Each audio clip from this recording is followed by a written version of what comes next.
గత నెల 21వ తారీఖు ప్రారంభమైనటువంటి వెంకటేశ్వర స్వామి వెళ్ళి చూస్తున్న సందర్భంలో నా మీద దాడి చేసింది. ఆ తర్వాత నా ఇంటి మీద దాడి చేయడం, నా ఆఫీస్ మీద దాడి చేయడం, పోలీసులు నిర్వీర్యంగా ఉండడం. బయట ఏం జరుగుతుందో మాకు తెలియదు, కానీ ఇప్పుడు మీరు వింటుంటే చాలా బాధగా ఉంది. ఆల్ టీవీస్ ఆల్మోస్ట్ ఆల్ అన్ని జరుగుతున్న సంఘటనలు అయిపోయింది. ఇక్కడ దాపరికి వెళ్ళలేదు, అన్ని టీవీలు ఇవ్వలేదు తప్ప అందరికీ ఫీడ్ అవైలబుల్గా ఉంది. నా ఇంటి ముందు ఏం జరుగుతుంది 10:30 వరకు, అంటే నన్ను అరెస్టు చేసి తీసుకువెళ్ళేంత వరకు అంబటి రాంబాబును చంపేస్తారా, చంపకోకుండా వదిలేస్తారా అది ఖంటతతో రెండు రాష్ట్రాల్లో ఉన్న ప్రజలు. దాని తర్వాత అంబటిరావు అరెస్ట్ చేశారా, అంబటిరావు సీట్లో ఉన్నారా అని తర్వాత అరెస్ట్ చేసి కోర్టులో పెట్టారు, పాస్ కేసులు పెట్టారు, రిమాండ్ కోర్టులో ఇచ్చారు, రిమాండ్ కోర్టులో మొదలైశారు. కోర్టు వారు నన్ను 18 రోజుల పాటు రాజమండ్రి సెంటర్ పరిస్థితి ఏర్పడింది. నేను మనవి చేస్తున్నా, ఆ రోజు నుంచి 31వ తారీఖున నన్ను అరెస్ట్ చేసిన దగ్గర నుంచి నేటి వరకు 28వ తారీఖు ప్రజలు ఎంత నిరసన తెలియజేస్తున్నారో ఒకసారి అర్థం చేస్తున్నారు. నా ఇంటి దగ్గర రోజు వస్తున్నారు, కలుస్తున్నారు, మీకు జరిగింది అన్యాయం అంటున్నారు, తెలుగుదేశం కూటమి ప్రభుత్వం చేయడం దుర్మార్గం అంటున్నారు. నేను బుద్ధున్నారు నా మీద పుట్టిన వాళ్ళు దహనం చేయడానికి ప్రయత్నం చేసిన వాళ్ళు, కార్లు మోసం చేయడానికి ప్రయత్నం చేసిన వాళ్ళు, నన్ను చంపడానికి ప్రయత్నం చేసిన వాళ్ళు మీద కేసులు ఎందుకు లేవు? పెట్టే ధైర్యం వాళ్ళకి లేదు. ఎందుకు లేదు? చంద్రబాబు లోకేష్ డైరెక్షన్ కొని జరిగింది. ఒకవేళ చంద్రబాబు లోకేష్ ఈ కేసులు పెడితే కూర్చోవడం పెడతారు. ఎవరిని మీరెలమెంట్కి వెళ్ళింది మేము అని ఎవరు ఉన్నారు కదా, పేరు చెప్పారే, వీళ్ళందరికీ లోకేష్ ఆఫీస్ నుంచి ఫోన్ వచ్చింది. వెళ్ళమని లేదు, మీరు చేయలేదు అనుకో, కేసు ఎందుకు ఇచ్చారండి? మీరు చెప్తాను 18 రోజులు అనుకుందాం, కాసేపు తిట్టండి, క్షమాపణ కూడా చెప్పాను, అది వేరే. నేను ఆవేశంలో ఒక ఘర్షణలో తిట్టిన తిట్టుకి 18 రోజులు జైలు, కానీ వాళ్ళకి మాత్రం స్టేషన్ నుంచి పంపిస్తారు. ఎందుకు తీసారు? వాళ్ళ మీద కేసు పెట్టి కోర్టులో పంపించాలి కదా, వాళ్ళు రిమాండ్కి పంపాలి కదా. ఎందుకు రిమాండ్కి పంపలేదు, ఎందుకు కేసు కరెక్ట్గా రిజిస్టర్ చేయలేదు అంటే, మీరే వాళ్ళని ఇక్కడ ఉసిగొల్పి పంపించారు కాబట్టి, మిమ్మల్ని వాళ్ళు తిడతారు కాబట్టి, బయట పెడతారు కాబట్టి చంద్రబాబు లోకేష్ వాళ్ళ మీద కేసులు పెట్టలేదు. లోకేష్ ఆఫీసులో కూర్చుని మొత్తం మానిటర్ చేస్తున్నాడు, ఇక్కడ జరుగుతుందంతా లైవ్లో. మళ్ళీ వాళ్ళకి ఫోన్లు చేయించి మీరేనని ఎమ్మెల్యేలకు చెప్తున్నాడు. ఇలా 12 దాకా నేను వెళ్ళిపోయిన తర్వాత కూడా కొనసాగింది. అమ్మాయి వాళ్ళు ఇక్కడే ఉన్నారు. Police most inefficient. దాని మీద ఏదో వదిలిపెట్టాం అనుకోమాక, వదిలిపెట్టేసి చేతులు పైకి ఎత్తేసి మారిపోతాం అనుకోమాక. ఇది ఒక చట్టబద్ధమైన సమాజం, ప్రజాస్వామ్యయుతంగా పరిపాలించవలసినటువంటి సమాజం. సుప్రీంకోర్టు, హైకోర్టు, న్యాయస్థానాలు ఉన్నాయి, ధర్మాన్ని రక్షించడానికి ప్రయత్నం చేసే న్యాయస్థానాలు ఉన్నాయి.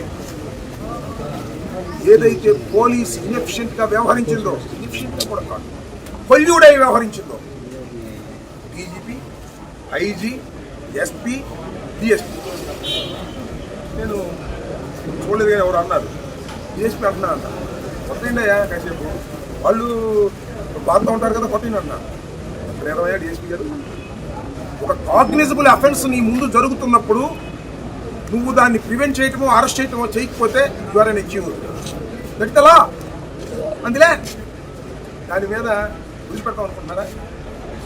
వదిలిపెట్టే ప్రశ్నే లేదు. మొన్న లీగల్ టీం అంతా కూడా కూర్చున్నాం మేము. రేపు ఎల్లుండి అదే కసరత్తులో ఉన్నాం. కస్టోడియల్ టార్చర్ మీద సింపుల్ కేసుల్లో నన్ను కోర్టులో ప్రొడ్యూస్ చేయటం మీద, రిమాండ్ ఇవ్వటం మీద, వీటి మీద డిఫరెంట్ కేసులు హైకోర్టులో ఫైల్ చేయాలి. డీజీపీ దగ్గర నుంచి నేరస్తులు వాళ్ళు, DGP Chandrababu, Lokesh, IG, SP. ఇంతకు ముందు కూడా చెప్పారు, ఎస్పీ ఇక్కడికి వచ్చాడు. నేను ఇంకొకటి గుర్తు చేస్తాను, మీ అందరికీ గుర్తుపెట్టుకోండి. సిన్సియర్ ఆఫీసర్ ఉంటే ఎలా ఉంటుందో. ప్రభుత్వం వాళ్ళు దిగిపోయిన తర్వాత వంశీ ఇంటి మీదకి వచ్చి దాడి చేశారు. ఇలాగే పెద్ద ఎత్తున వచ్చారు. ఇప్పుడు అక్కడ కమిషనర్ కాస్త సిన్సియర్ చెప్పడం బాగుంది. అక్కడ ఉన్న కమిషనర్ ముక్కుసూటిగా వెళ్ళేటటువంటి ఎవరు తెలుసుకోండి. ఆయన ఆదేశం మేరకు ఎస్పీ రంగంలో దిగి పెట్టాలని పారేశాడు. టాపా కొట్టి అందరిని డిస్పర్స్ చేశాడు. Duty of the police to do. ఇక IG and DGP and SP పల్లుడే చంద్రబాబు ఆదేశాలే. కానీ అక్కడ ఉన్న కమిషనర్ ముక్కుసూటిగా వెళ్ళేటటువంటి సిన్సియర్ ఆఫీసర్. తర్వాత నాన్ ఫార్మల్ చేసిన వేరే విషయం. ఎవరైనా ప్రభుత్వాలు పోలీసులే గుండాలతో, పోలీసులే తెలుగుదేశం కార్యకర్తలతో, పోలీసులే క్రిమినల్స్తో ఏకమైపోతే సమాజంలో ఇలాంటి ప్రెసిడెంట్స్, ఇలాంటి ఆచారం ఈ రాష్ట్రానికి అవసరమా కాదా? దిగ్గులైనటువంటి తెలివిగల ప్రజలు, ఏ పార్టీ వారైనా, తెలుగుదేశం, జనసేన, సిపిఐ, సిపిఎం, ఏ పార్టీ వారైనా ఆలోచించుకోండి అన్నారు. కూడా నేను అసలు ఎప్పుడు నేరాలని ప్రోత్సహించేవాడిని కాదు, హింసని ప్రోత్సహించేవాడిని కాదు, చట్టబద్ధంగా ఉండాలని కోరుకునేవాడిని. కాబట్టి సెటైరికల్గా మాట్లాడతాను. సెటైరికల్గా మాట్లాడితే నన్ను ఉంచేస్తారా, నన్ను లోపల పెట్టేస్తారా, రైలు తగలేస్తారా? మూల్యం చెల్లించాలి చంద్రబాబు. నీకు నిజంగా తెలియకపోతే, ఈ సంఘటనలో నీ హస్తం లేకపోతే, take an action on police, take an action on your people. అందరూ ఐడెంటిఫైడ్ పీపులే. తెలియకపోతే వాళ్ళ మీద యాక్షన్ తీసుకుంటే నీకు తెలియదు అనుకుంటా. నీకు తెలిస్తే రాష్ట్ర ప్రజలకు క్షమాపణ. అశాంతి ఉంటే ఇండస్ట్రీకి రావా? 7 గంటల సేపు ఎక్స్మినిస్టర్ ఇంటి మీద పడి దాడి చేస్తుంటే ఇది అశాంతి కదా? ఎవడొస్తాడు ఇండస్ట్రీ? డబ్బులు ఇవ్వకపోతే పోలీసులు లేకుండా వాళ్ళకి వచ్చిస్తావుగా. వచ్చిన బాబత్వం అన్యాయం. ఒకసారి తిరిగి ఆలోచించుకోనారా చంద్రబాబు నాయుడు గారు, మీ కుమారుడు, ఇద్దరే ప్రధాన A1, A2 క్రిమినల్స్ ఆమె అటాక్ చేయడానికి కారణం మీరే మానిటర్ చేశారు. అది కాదు అంటే చెప్పు, వీళ్ళందరూ రియాక్షన్ చెప్తూ రాబోయే కాలంలో న్యాయపరమైన అన్ని విషయాల్లోనూ ముందుకు వెళ్తాం. ఎక్కడ వదిలిపెట్టే ప్రశ్నే లేదు. ఈ పోలీసు అధికారుల్ని వదిలిపెట్టే ప్రశ్న లేదు, నా మీద దాడికి వచ్చిన వాళ్ళని వదిలిపెట్టే ప్రశ్న లేదు, చంద్రబాబుని, లోకేష్ని వదిలిపెట్టే ప్రశ్న లేదు. చట్ట ప్రకారంగా అన్ని చర్యలు తీసుకునేందుకు శతవిధాల ప్రయత్నం చేస్తాం. స్ట్రాంగ్ లీగల్ టీమ్ అని కూడా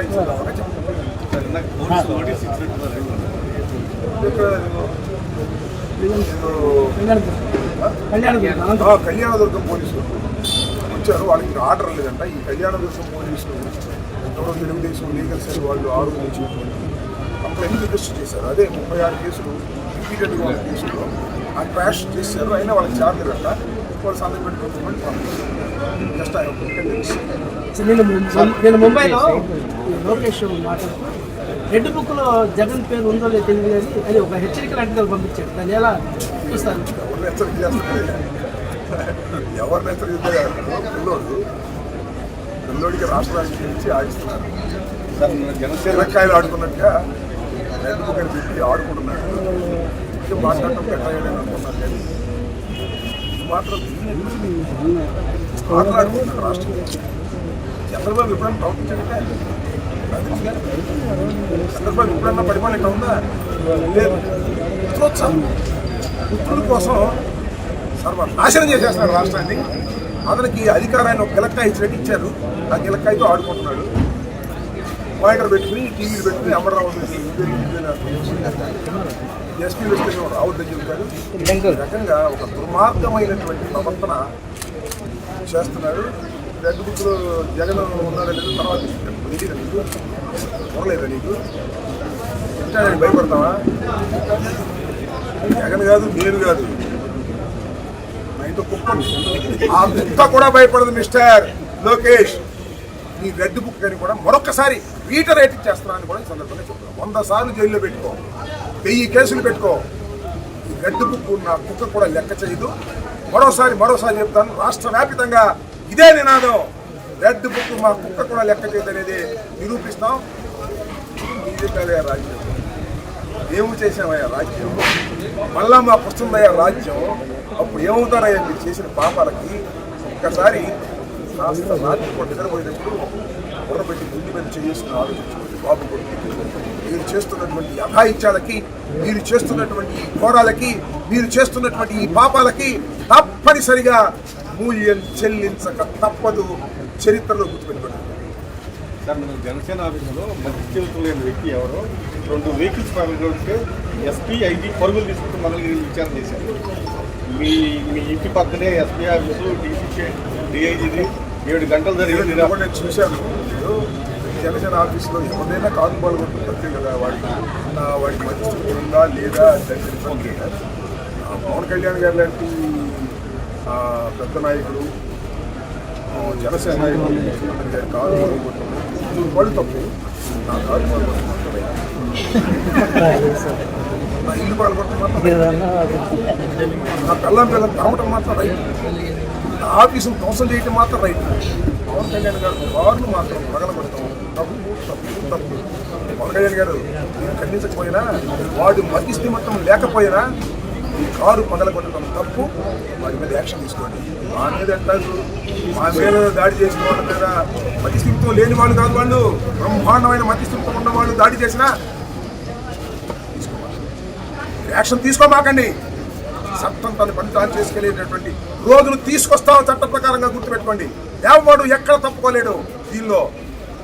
నేను మరొకసారి చెప్తున్నా, ఎస్పీ గారు, పవన్ కళ్యాణ్ గారు కారు మధ్యస్థితితో పగ కొట్టాడు, ఎవరు యాక్షన్ తీసుకోండి.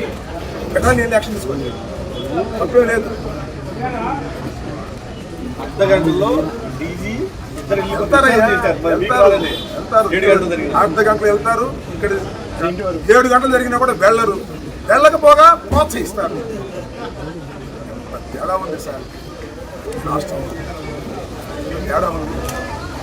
ప్రజలు గమనిస్తూనే ఉంటారు, లేకపోతే ఇంతమంది ప్రజలు రోజు రావడం ఎందుకు వస్తున్నారు? జైలుకెళ్ళి వచ్చారయ్యా, నేను పుణ్యక్షేత్రానికి వెళ్ళి రాలా, జైలుకెళ్ళి వస్తే వస్తున్నారు నా దగ్గరికి.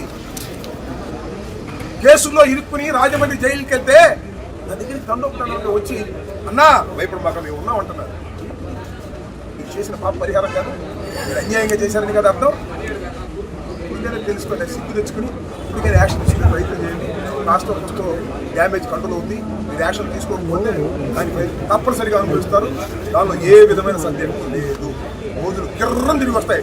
అప్పుడే 2 సంవత్సరాలు అయిపోయింది, 2 సంవత్సరాలు, ఇంకా 2 సంవత్సరాలు అయితే ఆఖరి సంవత్సరం ఏముండదు.